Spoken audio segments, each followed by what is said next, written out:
Bonjour à tous et à toutes. Donc, les frères, j'avais donné une large possibilité de choix concernant les sujets qu'on pouvait voir cet après-midi aujourd'hui, et ils ont choisi donc la rencontre de Christ, les rencontres de Christ dans l'évangile de Jean. Donc ce matin, ce sera la rencontre de Christ avec Nicodème, et parité oblige, homme-femme, cet après-midi donc, ce sera avec la Samaritaine. Voilà. Alors je sais que ce sont des sujets que vous connaissez. Ce sont des sujets que vous connaissez parce que ce sont des entretiens merveilleux, avec plein de choses à dire, etc. Et que le Seigneur guide afin que ce que le Seigneur m'a donné de préparer pour vous soit enrichissant et une bénédiction pour chacun de vous. Voilà, excusez-moi, j'ai la gorge un peu abîmée. C'est le prof qui de temps en temps rejaillit et ça me fait un peu mal. Mais c'est pas grave. Voilà, donc on va commencer par lire dans l'évangile de Jean, chapitre 3, versets 1 à 21. Et j'ai demandé à mon frère qui a une voix de professeur s'il veut bien lire ce passage. Donc, chapitre 3, versets 1 à 21. Il y eut un homme d'entre les pharisiens, nommé Nicodème, un chef des Juifs, Ah, c'est gentil. auprès de Jésus de nous, et lui dit, Rabbi, nous savons que tu es un docteur venu de Dieu, car personne ne peut faire ces miracles que tu fais si Dieu n'est avec lui. Jésus lui répond, en vérité, je te le dis, si un homme ne naît de nouveau, il ne peut voir le royaume de Dieu. Nicodème lui dit, comment un homme peut-il naître sans qu'il ait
Merci mon frère.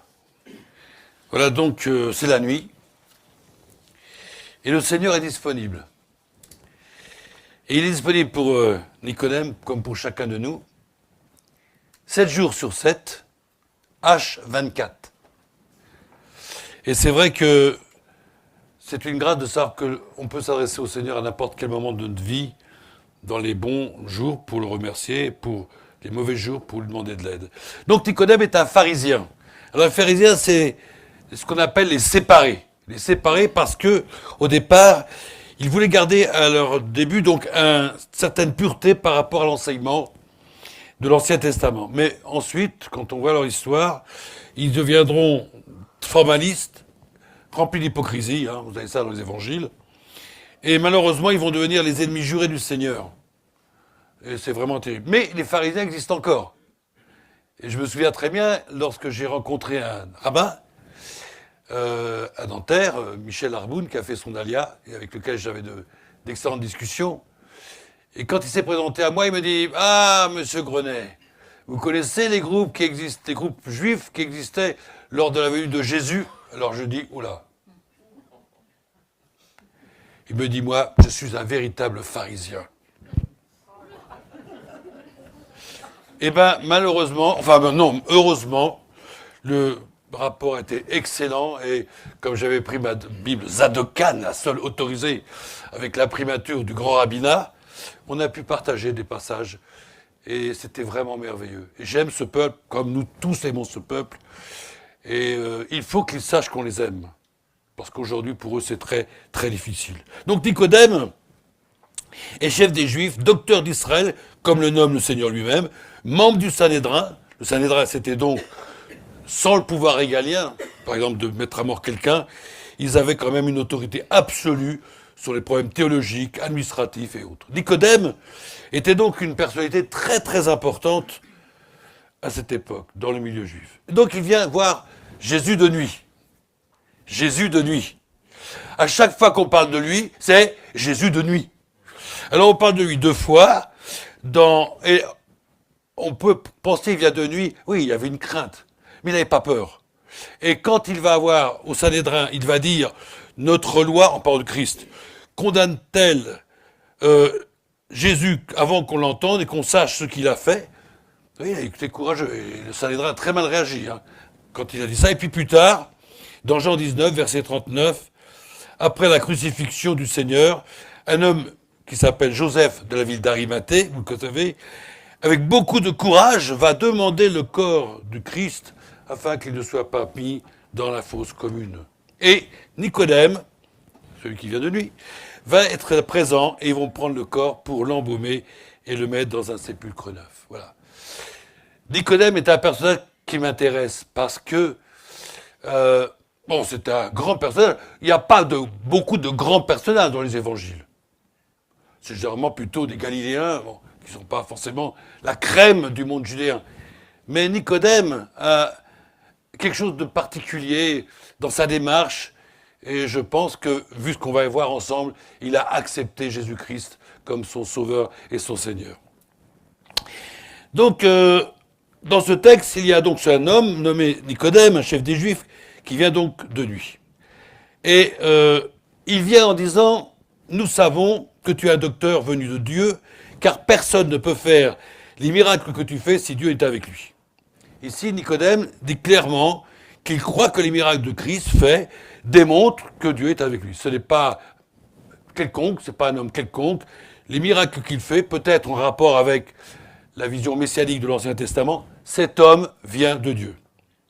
Et il pense qu'il va peut-être avoir une discussion avec Jésus, de docteur à docteur. Qu'est-ce que tu penses de ça? Qu'est-ce que tu penses de ça? Et là, patatrac, si je puis dire, le Seigneur lui dit, d'une manière abrupte, en vérité, je te le dis, c'est un homme né de nouveau, il ne peut voir le royaume de Dieu. Alors là, Nicodème est complètement décontenancé. C'est quelque chose de tout à fait nouveau. Pour lui, c'est très fort, parce qu'il faut que tu sois né de nouveau, c'est une obligation. Nicodème répond d'une manière complètement étonnée, quand un homme est vieux, et peut-il rentrer dans le sein de sa mère? Alors si lui est vieux, j'imagine que la maman est encore plus vieille. Donc il est complètement perdu, paumé comme on dit. Hein.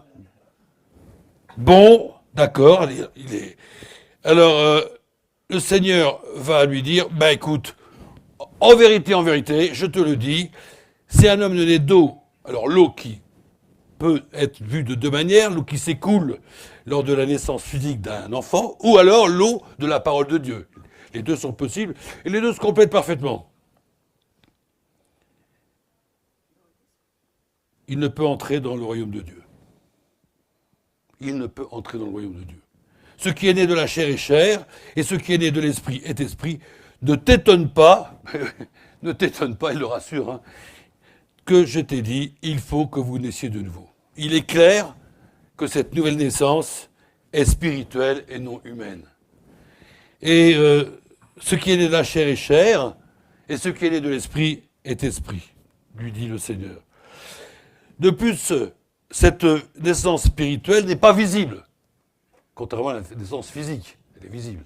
Là, elle est invisible parce que celui qui en est l'auteur, le Saint-Esprit, tel le vent qui se ressent sur le visage, ne peut pas être vu. On ne voit pas le vent, mais on le sent. Et c'est ce que le Seigneur lui dit. Donc, il faut que tu naisses de nouveau. Et quand on étudie le texte, on s'aperçoit que c'est la seule et unique obligation qu'il y a dans la Bible. Vous pouvez chercher, il n'y a pas beaucoup de « il faut ».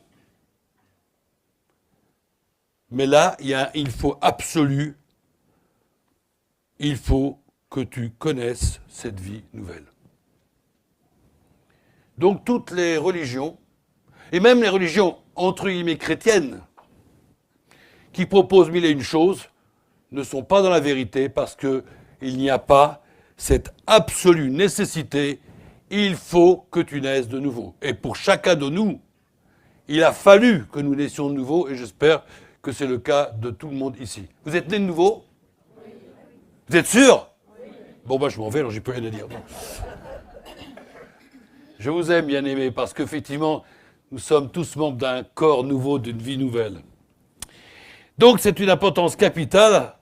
Et donc, Nicodème lui dit, mais comment cela peut-il se faire ? Mais c'est vrai. Comment peut-il se faire ? Jésus lui répond, tu es le docteur d'Israël et tu ne sais pas ces choses ? C'est un reproche. C'est un reproche que le Seigneur lui fait. Et donc, il semblerait que le docteur d'Israël ne connaisse pas deux passages de l'Ancien Testament. Le premier se trouve dans la prophétie d'Ézéchiel 11, 19. C'est une merveilleuse promesse que Dieu fait à son peuple. Donc Ézéchiel 11, 19, je pense que ça apparaît. Merci mon frère. La promesse que Dieu fait à son peuple, je leur donnerai un même cœur et je mettrai en vous un esprit nouveau. Un esprit nouveau. J'ôterai de leur cœur, le cœur de pierre, et je donnerai un cœur de chair, donc une vie nouvelle. Afin qu'ils suivent mes ordonnances et qu'ils observent et pratiquent mes lois. Ils seront mon peuple et je serai leur Dieu. On a ici la base d'une vie nouvelle, un esprit nouveau. Voilà l'œuvre de Dieu. La deuxième prophétie se trouve dans Jérémie 31 à 34. Vous connaissez ces versets parce que ce sont les versets qui nous parlent le plus de cette vie nouvelle. Voici les jours viennent, dit l'Éternel, où je ferai avec la maison d'Israël et la maison de Juda une alliance nouvelle. Une alliance nouvelle. Et cette alliance nouvelle est dépeinte parfaitement dans l'Épître aux Hébreux.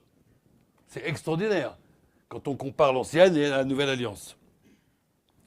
Non comme l'alliance que je traitais avec leur père le jour où je les ai saisis par la main pour les faire sortir du pays d'Égypte. Alliance qu'ils ont violée, quoique je fusse leur maître, dit l'Éternel. Mais voilà l'alliance que je ferai avec la maison d'Israël. En ces jours-là, dit l'Éternel, je mettrai ma loi au-dedans d'eux. Je l'écrirai dans leur cœur. La loi ne sera plus écrite sur des tables de pierre ou sur des documents écrits. Elle est écrite dans le cœur. Et je pense que c'est notre cas pour nous. La loi, nous la connaissons, nous la lisons, mais elle ne reste pas extérieure à nous. Elle entre en nous, et pour plaire à Dieu, nous la mettons en pratique.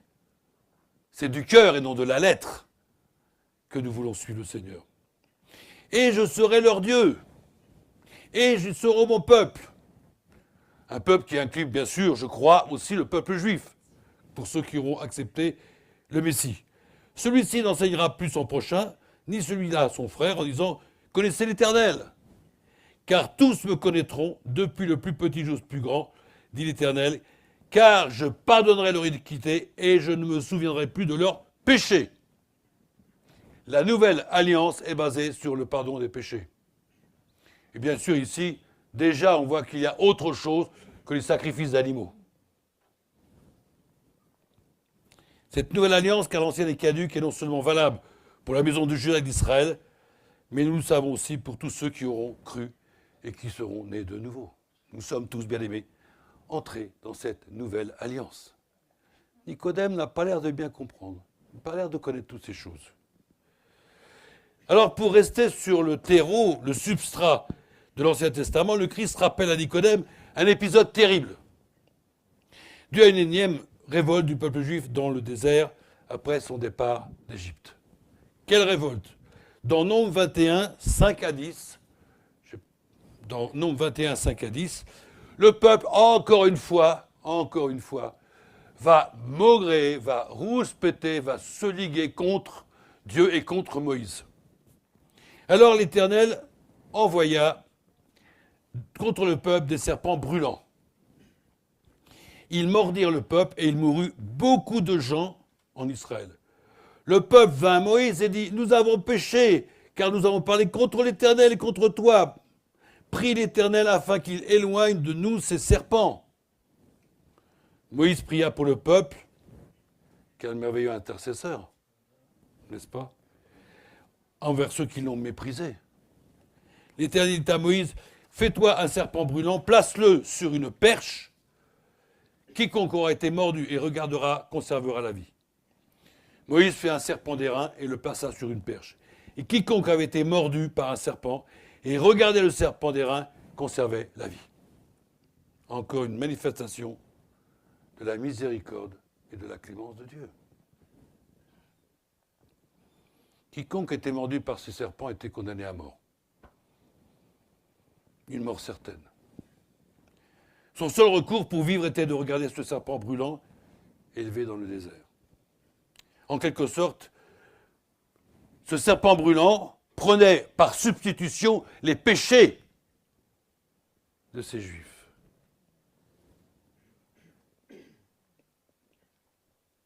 Et le Christ a été fait péché pour nous.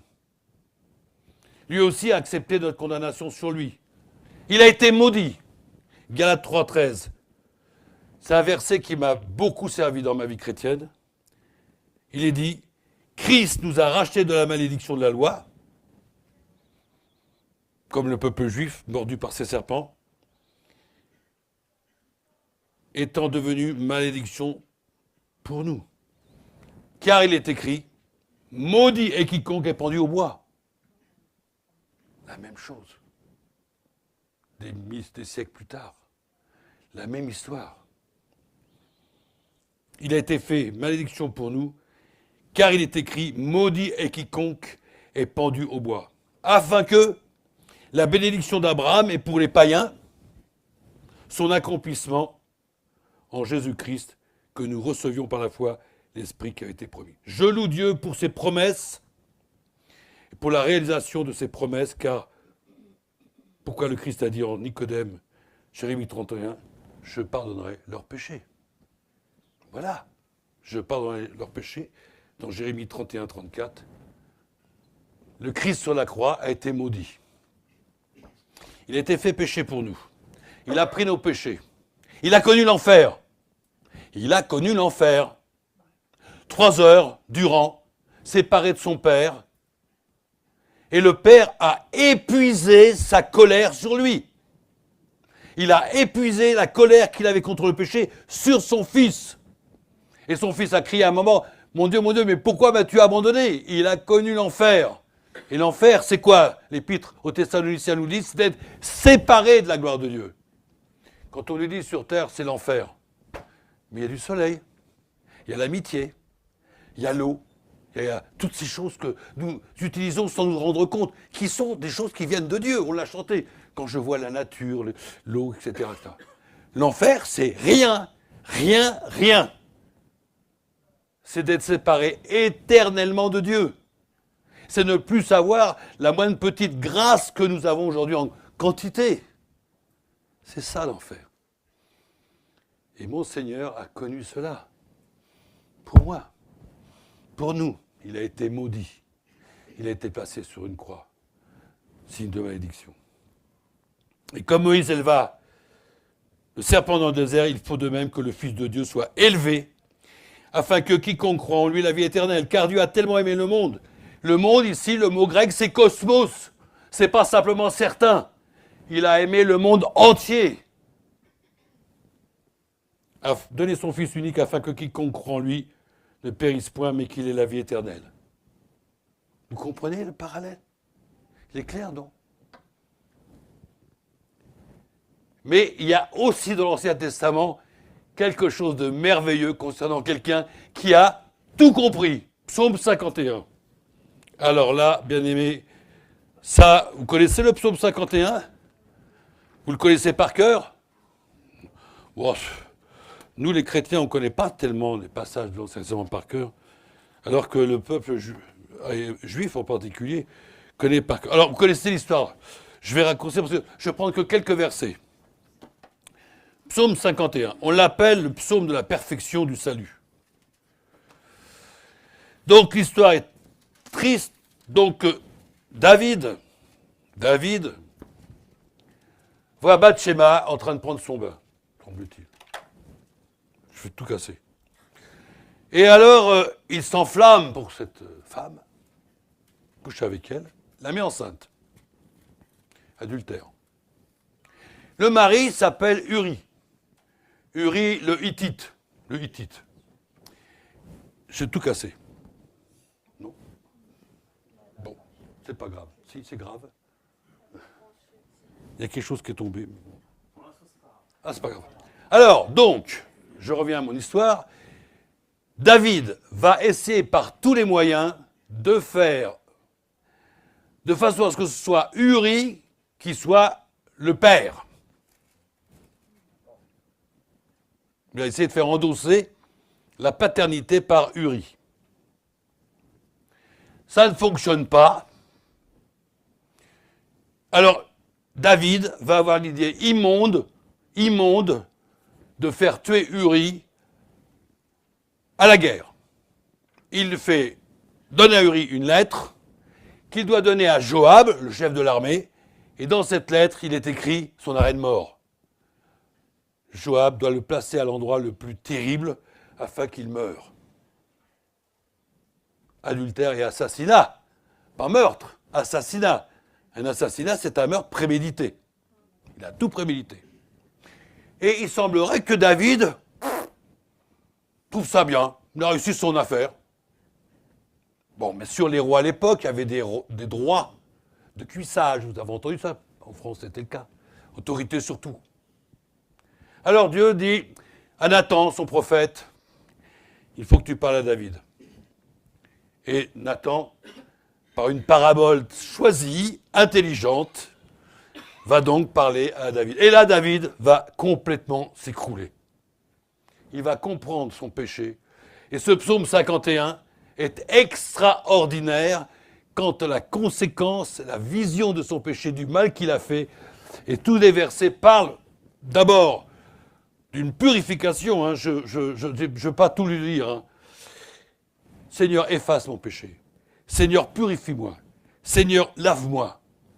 Vous avez ça dans les versets qu'on a de ce psaume. Et alors, il comprend qu'il a péché d'abord contre Dieu. Bien sûr, il est adultère et assassin, mais il a d'abord péché contre Dieu. Et bien aimé, quand on pêche contre quelqu'un, on l'a d'abord péché contre Dieu. Vous le savez, ça?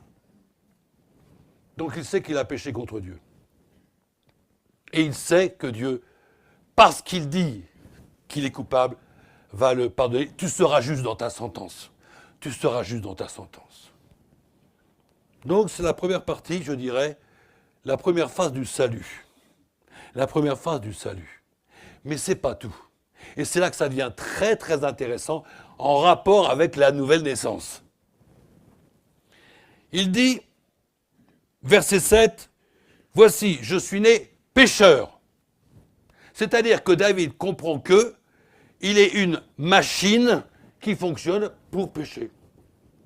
Sa nature de pécheur est là. Je suis né pécheur. Ma mère m'a conçu pécheur. Depuis Adam et Ève. On est tous pécheurs de nature. Depuis Adam et Ève. Vous comprenez? Et il dit, au verset 12, un cri un cri, il dit « Ô Dieu, crée en moi un cœur pur, renouvelle en moi un esprit bien disposé. » C'est exactement ce qu'on a lu dans Jérémie et Ézéchiel.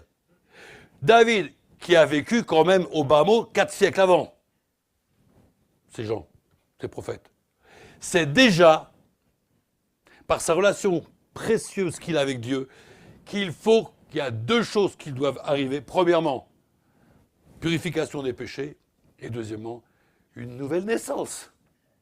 C'est extraordinaire. Et David, une fois qu'il a ces certitudes, alors ça devient un évangéliste. Ça, c'est les fruits de la nouvelle naissance. Il dit effectivement, ma bouche publiera tes louanges et je te donnerai ton nom devant les autres. Enfin, j'enseignerai verset 15, j'enseignerai tes voies à ceux qui les transgressent. C'est un évangéliste. Et la joie du salut, on le voit aussi. Si j'avais, ma bouche te chantera, etc., etc. David a connu la nouvelle naissance. Eh oui. C'est vraiment extraordinaire. Cette prise de conscience de sa nature. Et bien aimé, il en est de même pour nous. Et je crois qu'il faut absolument que l'on comprenne cela. Alors il y a un seul passage dans tous les évangiles où on parle de la nouvelle naissance. Il n'y en a pas d'autre. Ce qui fait que les êtres humains, tellement intelligents, qui ont un cerveau hyper développé, ont commencé à dire tout et n'importe quoi. Dans le monde catholique, on met 3 gouttes d'eau sur la tête d'un enfant et il naît de nouveau. Oui, oui, il naît de nouveau. Donc il fait partie de l'Église. Oui, effectivement, quand on naît de nouveau, on fait partie de l'Église, de Jésus-Christ. Et il est dit, dans les des Actes, le Seigneur ajoutait chaque jour à l'Église ceux qui étaient sauvés. Bien entendu, tout ça, c'est n'importe quoi. Et dès qu'on commence à chercher, par ses propres convictions personnelles, ce qu'est la nouvelle naissance, je vous assure qu'on arrive à n'importe où. Et je suis triste de voir que beaucoup de gens, et malheureusement aux États-Unis, tout le monde est born again, né de nouveau. J'espère que dans la quantité, il y en a vraiment pour lequel c'est vrai. Mais j'ai discuté avec des pasteurs américains, c'est pareil que pour nous d'être catholiques. C'est un état social.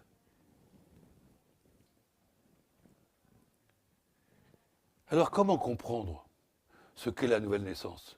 Avec David, on a déjà goûté pas mal de choses. Une prise de conscience, une repentance. David, dans le psaume 51, il se déteste. Si vous lisez ça, vous allez voir, à un moment, il se déteste. C'est la repentance. Et pour comprendre un peu la nouvelle naissance, je pense que la définition la plus claire, c'est dans l'Épître aux Romains au chapitre 6. Ça va?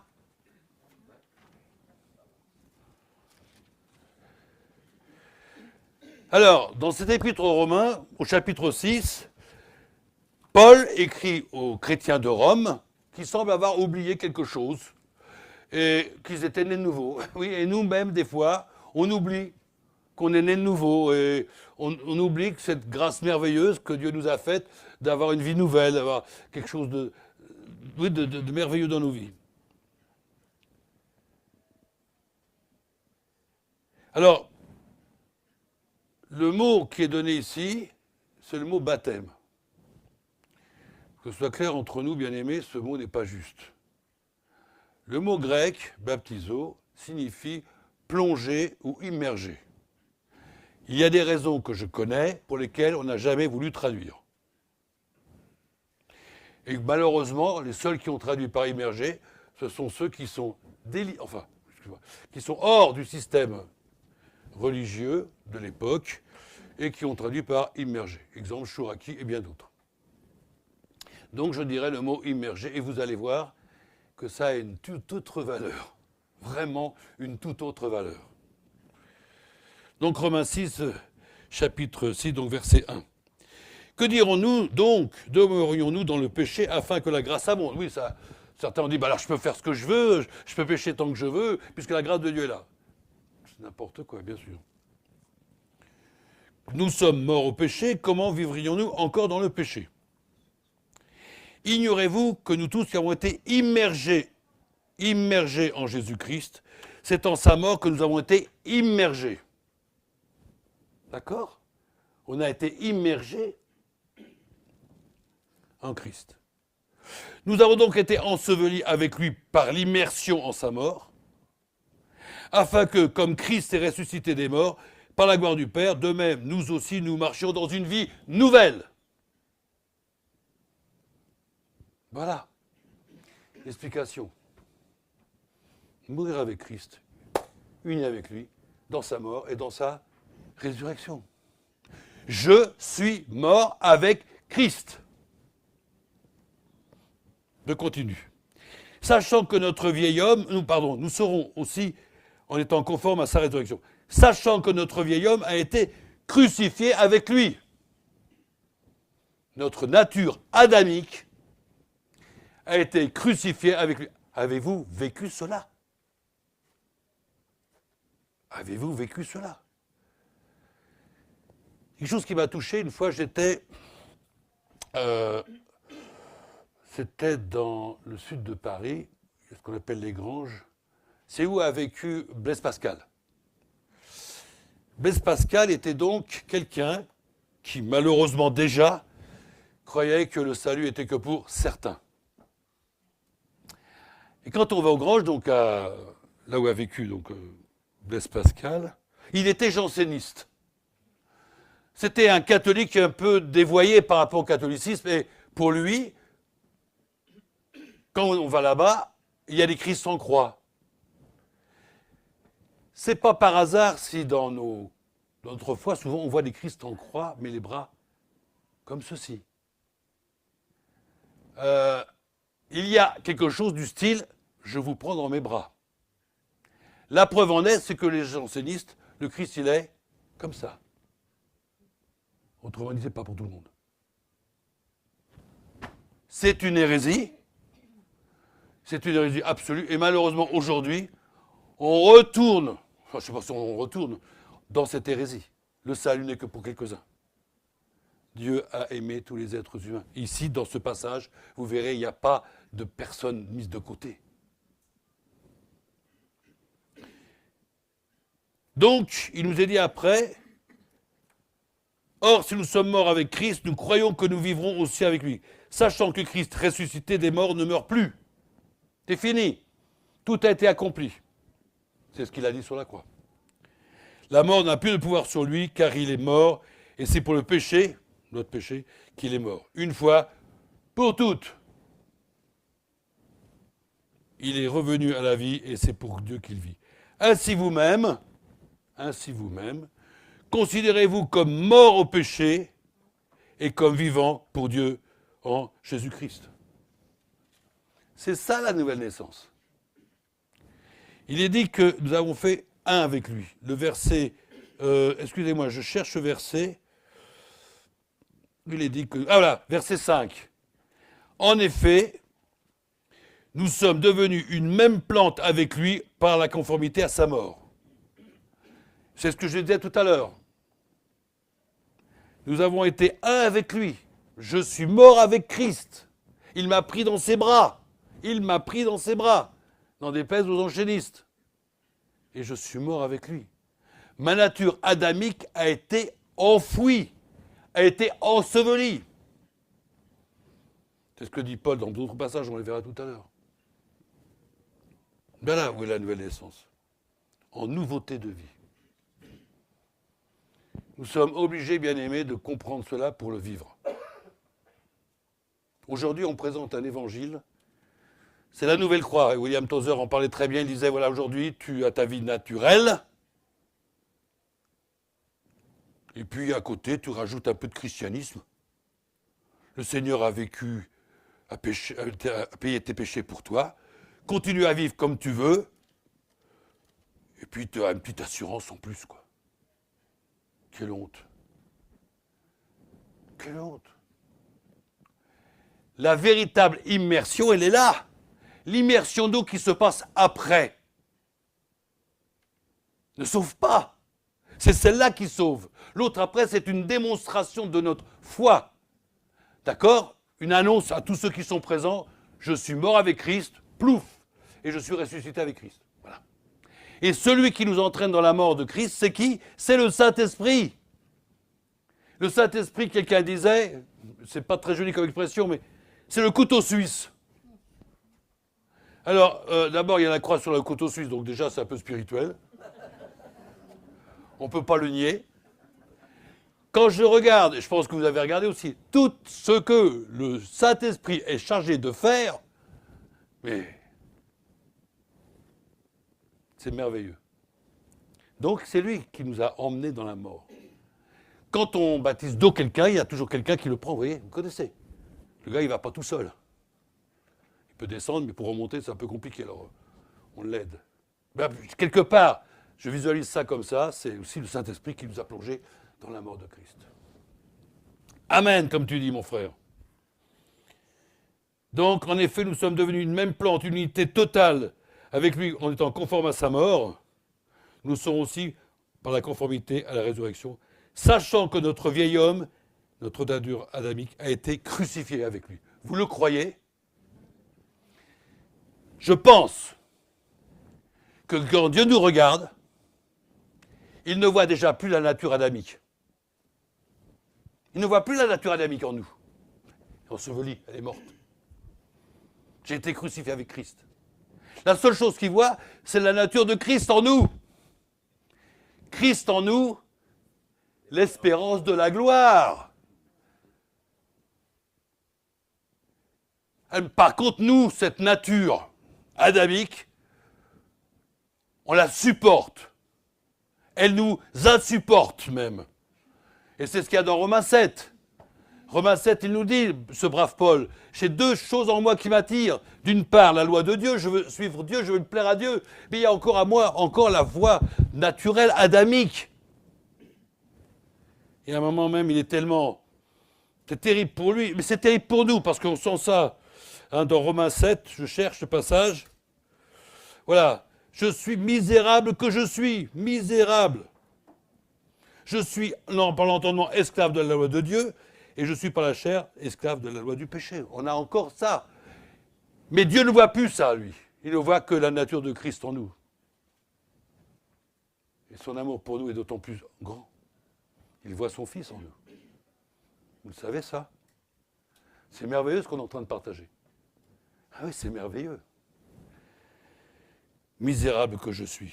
Et maintenant, il dit, je sais qu'il n'y a plus aucune condamnation pour ceux qui sont en Jésus-Christ. Voilà. Et un jour, le jour de l'enlèvement, nos vieilles carcasses, pour ceux qui seront morts à l'époque déjà, et pour la vie nouvelle, voilà. Tout ça, ça sera débarrassé. Mais déjà, Christ ne voit en nous, bien-aimés, que notre nature. Dieu ne voit en nous que notre nature christique. C'est extraordinairement encourageant.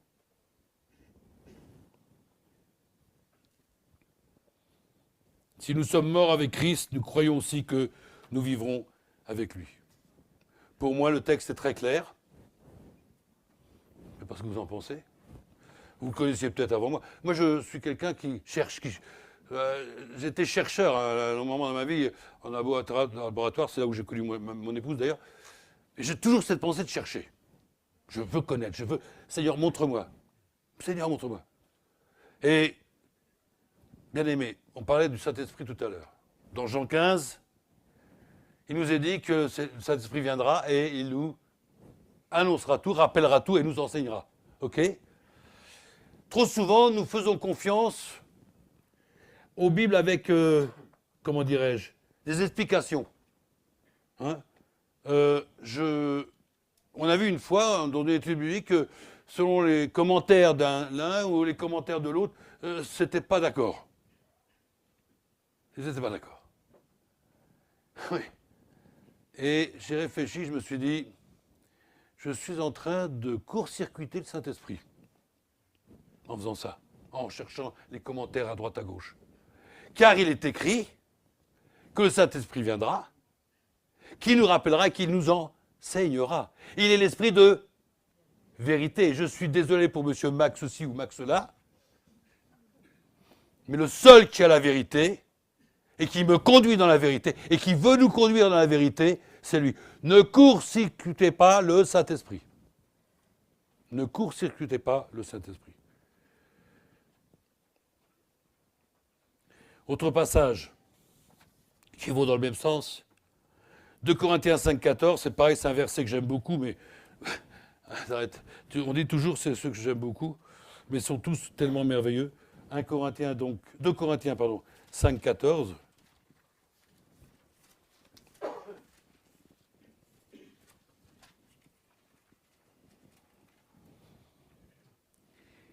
Nouvelle naissance. Si quelqu'un est en Christ, il est une nouvelle créature. Et même dans d'autres passages, c'est donc... Ah, je me suis trompé. C'est 2 Corinthiens 5, 17, voilà. Excusez-moi. Voilà. Donc, si quelqu'un est en Christ, il est une nouvelle créature. Les choses anciennes. Alors, même une autre traduction, si quelqu'un est en Christ, il est une nouvelle création. Les choses anciennes sont passées, voici, toutes choses sont venues nouvelles. Voilà, toujours cette vision de quelque chose de nouveau. Une nouvelle créature, une nouvelle création. 2 Corinthiens 5, 17. Et 2 Corinthiens 5, 14, c'est ça, ce qui est né de la chair est chair, doit périr, afin que ce qui est né de l'esprit puisse vivre. Colossiens 2, au secours. Colossiens 2, 12. Colossiens 2, 12.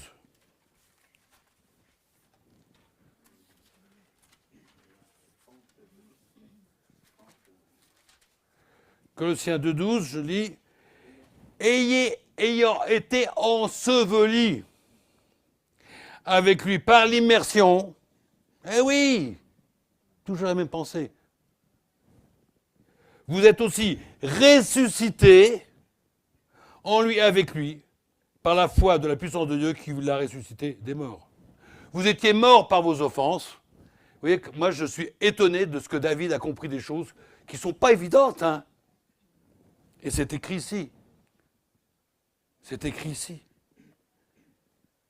Vous avez été ensevelis avec lui par l'immersion dans sa mort. Vous êtes aussi ressuscités avec lui, en lui et avec lui, par la foi en la puissance de Dieu. Donc le Christ a non seulement porté nos péchés sur la croix, nos péchés passés, présents et à venir, quand on lui demande pardon, c'est la première épître de Jean, mais en plus de ça, il a aussi réglé le problème de notre nature. Et nous pouvons maintenant, comme un bon arbre, produire de bons fruits.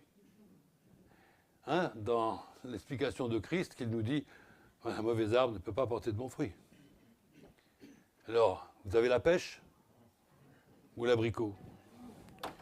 Voilà, donc le Seigneur nous a sauvés entièrement. Il nous faut naître de nouveau. Oui, c'était 2 Corinthiens 5, 17. Donc, nous avons encore cette nature pécheresse en nous, malheureusement, mais on peut se dire, mais pourquoi le Seigneur ne nous a pas dit, comme Paul, allez, je veux plus ça, je veux plus de ça, c'est trop difficile à porter. Qui me délivrera de ce corps mort? Ne vous inquiétez pas, ça arrivera. Mais en attendant, eh ben, il y a une coexistence, mais alors pas du tout pacifique, hein, entre cette nature nouvelle et cette nature ancienne. Paul nous dit dans plusieurs passages qu'il est mort avec Christ. Hein. J'en ai noté un. Ah oui, c'est dans Galates. Ah oui, Galates. Dans l'épître Galates. J'ai sauté il n'y a pas tellement longtemps ce passage parce que voilà, j'ai perdu les Galates au secours. Voilà. Il y a 2 passages dans l'épître Galates. Je vais lire un seul. Galates 5, verset 24.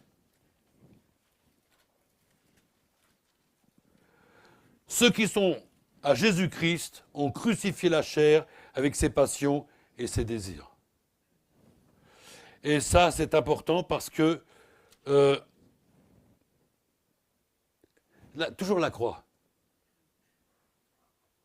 Et Un chrétien, c'est quelqu'un qui a crucifié la chair et ses passions.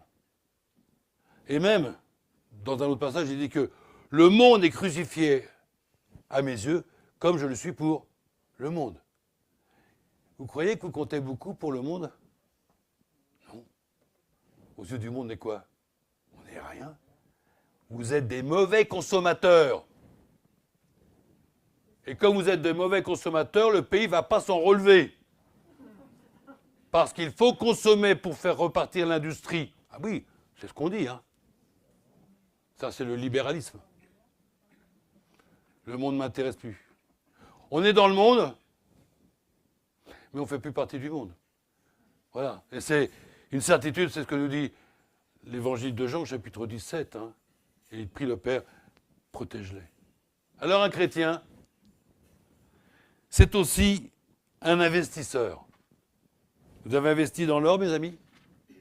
Non? Mais nous, on est des investisseurs. Je vais vous parler de ça, c'est dans l'épître 1 Corinthiens 3, je ne me trompe pas.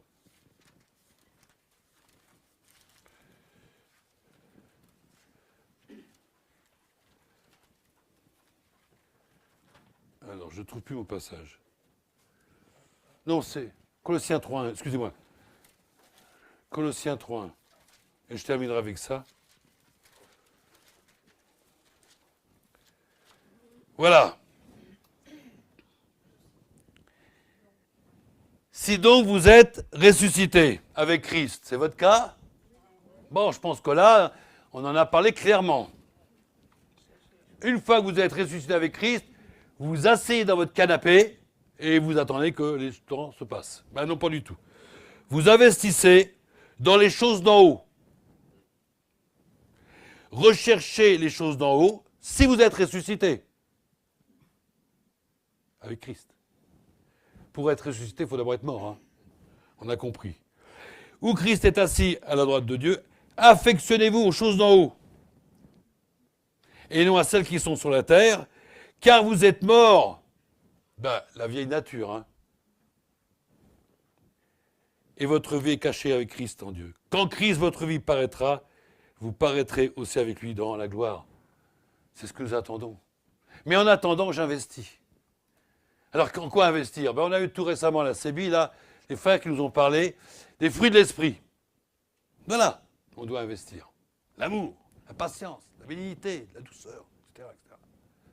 Et ça, c'est la sanctification. Et vous avez remarqué, c'est marqué, c'est un fruit. Un fruit de l'esprit.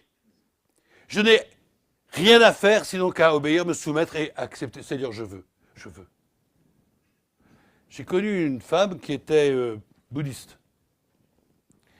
Et elle me dit un jour, je travaille. Je travaille pour être moins coléreuse. Je travaille. Vous pouvez travailler longtemps, la pauvre. Alors d'autres, c'est la religion de l'opium. La religion, voilà. Alors bien entendu, à un moment, tu oublies tout. Donc tu oublies tout ce que tu es aussi. Par la même occasion, mais un jour tu redescends sur Terre et tu t'aperçois que tu n'as pas changé d'iota. La religion du chloroforme. Et ça, malheureusement, il y en a beaucoup aujourd'hui. Alors, c'est pas forcément très agréable, mais c'est comme ça. Le chloroforme. Donc, nous avons, en tant que chrétiens ressuscités, la possibilité. Si vous êtes ressuscités, alors vous pouvez. Et j'investis. J'investis dans toutes ces capacités, toutes ces choses spirituelles qui sont devant moi et que le Seigneur veut me donner. Et puis il y a d'autres passages. Ayez en vous les sentiments qui étaient en Jésus-Christ. Voilà. Et puis j'ai terminé. J'ai encore un peu de temps avant qu'on me coupe le micro et tout, non? J'ai terminé avec l'épître de Pierre. Parce qu'il y a quelque chose dans l'épître de Pierre qui est très important pour nous.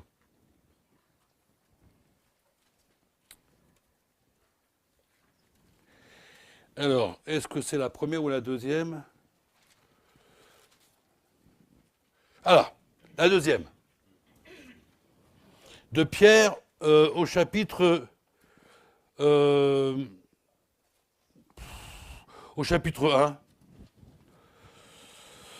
Comme sa divine puissance nous a donné tout ce qui contribue à la vie et à la piété, donc ça c'est la nouvelle naissance, au moyen de la connaissance de celui qui nous a appelés, par sa propre gloire et par ses vertus, lesquelles nous assurent de sa part les plus grandes et plus précieuses promesses. Afin que par elle vous deveniez participants de la nature divine en fuyant la corruption qui existe dans le monde. Voilà. À cause de cela, faites tous vos efforts pour joindre à votre foi la vertu. On retombe exactement dans les dons d'esprit. À la fois la vertu, la science, à la science, la tempérance, à la tempérance, la patience, à la patience, la piété, à la piété, l'amour fraternel, à l'amour fraternel, la charité. Vous voyez, là, il y a accumulation de choses que le Seigneur veut nous donner. C'est ça l'investissement. C'est ça l'investissement. Car si ces choses sont en vous, et ils sont avec abondance, elles ne vous laisseront point oisifs ni stériles pour la connaissance de notre Seigneur Jésus-Christ. Mais celui qui a oublié ces choses est aveugle. Il a oublié la purification de ses anciens péchés. C'est pourquoi appliquez-vous d'autant plus à affermir votre vocation et votre élection. Car en faisant cela, vous ne broncherez jamais. C'est ainsi en effet que l'entrée dans le royaume éternel de notre Seigneur Jésus-Christ, Seigneur et Sauveur Jésus-Christ, vous sera pleinement ou richement accordée. Qu'est-ce que ça veut dire? J'investis. J'investis là où les personnes peuvent percer, il n'y a pas de voleurs, il n'y a pas, etc. J'investis.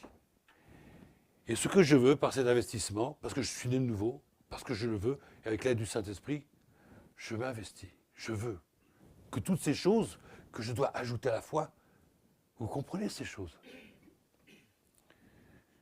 Votre entrée dans le royaume éternel de notre Seigneur et Sauveur Jésus-Christ vous sera pleinement accordée, ou, dans d'autres traductions, richement accordée. Ça veut dire quoi? Ça veut dire quoi? Il y aurait des gens qui auront une entrée plus riche que d'autres? Il y en a qui auront le tapis rouge avec les trompettes? Non, c'est pas ça. Ralph Chalice avait donné une solution à ça, que je trouve très bonne. Il disait, certains chrétiens ne comprennent pas qu'ils doivent avancer, se sanctifier. Ils resteront bébés.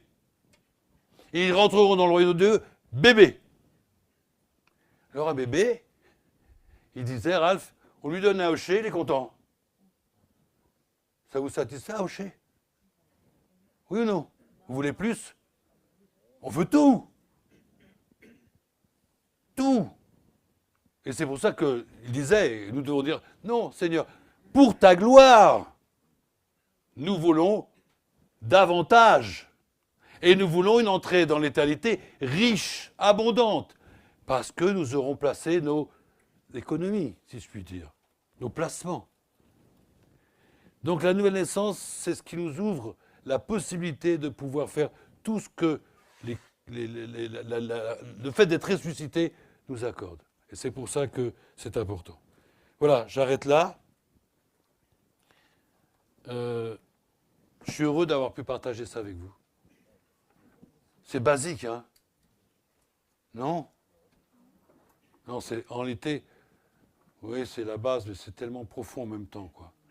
Et je veux louer le Seigneur, vraiment, de tout mon cœur, de ce qu'il nous apprend à nous, ses enfants, ces choses. Nous sommes d'immenses privilégiés. Nous avons la grâce de pouvoir connaître la parole de Dieu et de la mettre en application dans nos vies. De pouvoir connaître la nouvelle naissance, de pouvoir mourir avec Christ, de pouvoir ressusciter avec lui et de vivre une vie nouvelle. Annoncée dans l'Ancien Testament, vécue par David, avec toutes les applications qu'il y a derrière. Combien c'est merveilleux.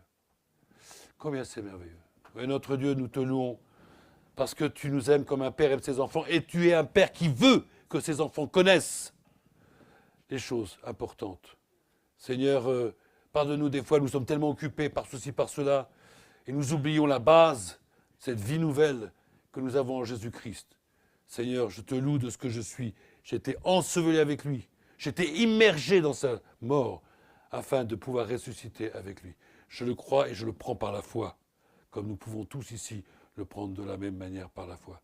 Seigneur, merci parce que cette vie nouvelle implique aussi de marcher en nouveauté de vie, de faire ta joie, ta joie de Père, Seigneur, et de pouvoir accumuler ces trésors que tu nous donnes par Jésus-Christ, par cette sanctification, en prenant toutes ces choses qui sont à notre d'avoir dans notre possibilité maintenant. Que ton nom soit béni, Seigneur. Et merci pour ta parole, parce que sans elle, tu vois, on dit et on fait n'importe quoi. Protège-nous, Seigneur, des faux docteurs, protège-nous des faux prophètes, qui déjà à l'époque de Christ déjà étaient là, des loups ravisseurs. Seigneur, donne-nous d'aimer ta parole. Et merci pour ton Esprit Saint qui a cette charge extraordinaire de nous apprendre, de nous instruire. Donne-nous de ne pas regarder simplement ce que disent des hommes, même si ce sont des fois des hommes de Dieu, je le crois. Seigneur, tu as donné l'Esprit Saint pour nous apprendre, pour nous consoler, pour vivre à côté de nous chaque jour de notre vie. Je te loue, Seigneur, parce que nous ne sommes pas orphelins. Nous ne sommes pas orphelins. Il est là, présent. Et merci de ce qu'il nous a parlé ce matin, je le crois, au travers de ta parole. Que ton nom soit béni. Amen.